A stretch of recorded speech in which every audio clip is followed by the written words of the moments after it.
Welcome to our explainer. Today, we're diving deep into one of humanity's oldest, and I mean oldest, detective stories, the search for the very first language. You know, it's this epic quest that connects ancient prophets and modern scientists, all of them listening for that primal echo, the first word ever spoken. So let's just jump right in with the big question, the one that's at the absolute heart of all of this. What was that first word? Seriously, think about it. Was it a cry of warning, maybe a name for a child? Or was it something bigger, a name for God? For literally thousands of years, this one question has fueled an incredible search for something many of us feel like we've lost, a single universal mother tongue. And what's so fascinating is that this search has pretty much always run on two parallel tracks. You've got the prophet on one side, looking for what they'd call a pure language, the language of Adam, something received directly from God.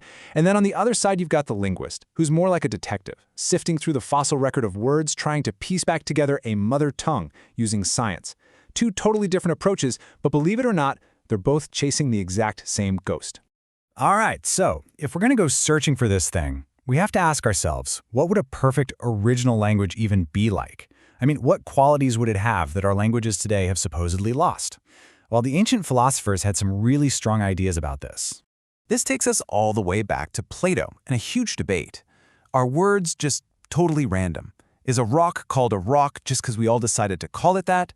That's the conventionalist view. It's just a social agreement. Or is there something about the word rock that is actually inherently rock-like? That's the naturalist view. And it argues that in a perfect language, the sound of a word is deeply connected to the very essence of the thing it's describing. And, this naturalist idea, well, the whole concept of the Adamic language is the ultimate version of it. I mean, it takes it to the absolute extreme. In some early Mormon theology, for instance, the Adamic name for God, Amon, wasn't just a convenient label. The word itself was thought to carry God's actual divine essence. The gap between the word and what it means just completely vanishes. It's zero. Okay, so if language was once so perfect and so unified, what on earth happened? Why do we now live in a world with thousands of different languages that we can't understand? It's a great question, and both faith and science have a powerful story to tell about this great linguistic fracture.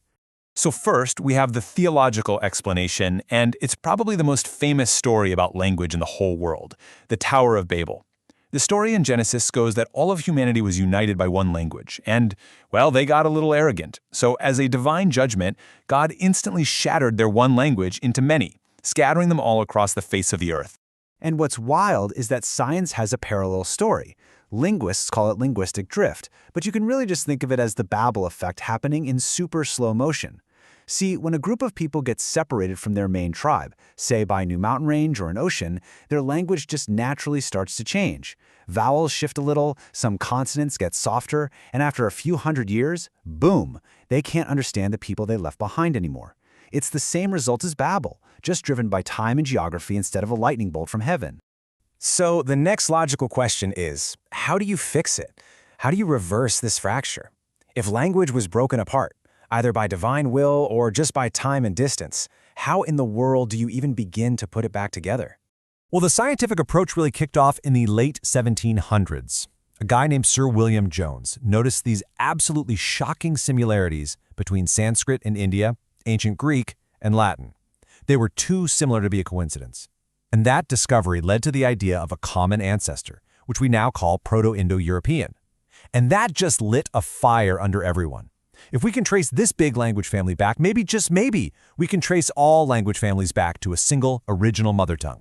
And that created this huge debate for linguists. It's called monogenesis versus polygenesis. Did we all start with one mother tongue that then splintered out? That's monogenesis. Or did language just kind of pop up on its own, independently, in different spots around the globe? That's polygenesis. For anyone searching for a kind of scientific version of the Adamic language, well, monogenesis is basically the theory you're rooting for. The religious approach, though, saw a totally different problem. For someone like Joseph Smith, the issue wasn't just that there were lots of languages. The problem was that all of them, English included, were fundamentally broken. They were corrupt and just not up to the task. He famously called the English language a narrow prison, totally incapable of expressing the fullness of a divine thought. For him, the tool itself was flawed.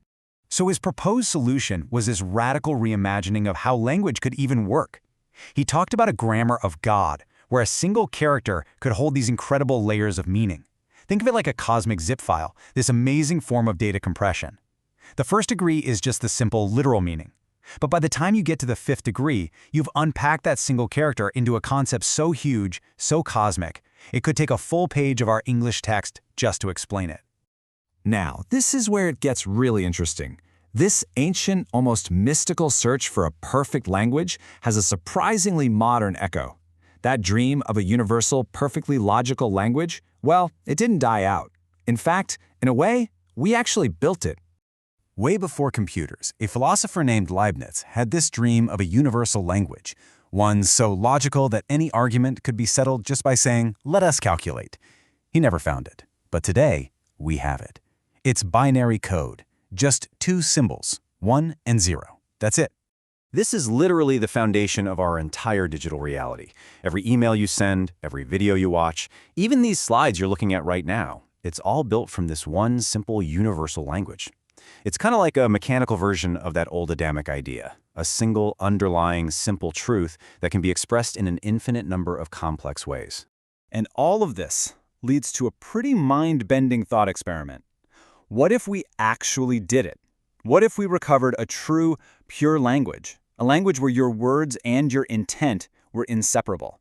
The implications are just staggering. Think about it. Our ability to lie, to spin things, to use doublespeak, it would just disappear. Your words would be a perfect, crystal clear window into your soul. Society might become radically, completely transparent.